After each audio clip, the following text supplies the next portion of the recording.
سلام دوست عزیزم، دوست نهایت گرامی و دوست داشتنیم که همیشه وقت مرا همراه بودی.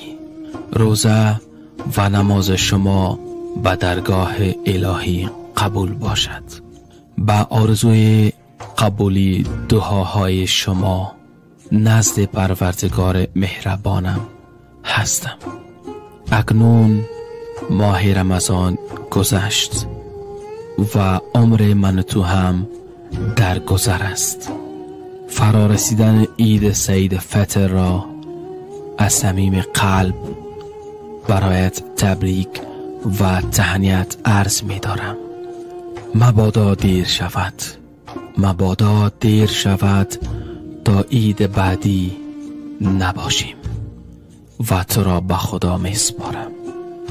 هرگاه مرا دوستت قبول داری، این پیام را به خودم و دوستانت جهت تبریکی عید بسپار و دعا می کنم تا تمام خوشی های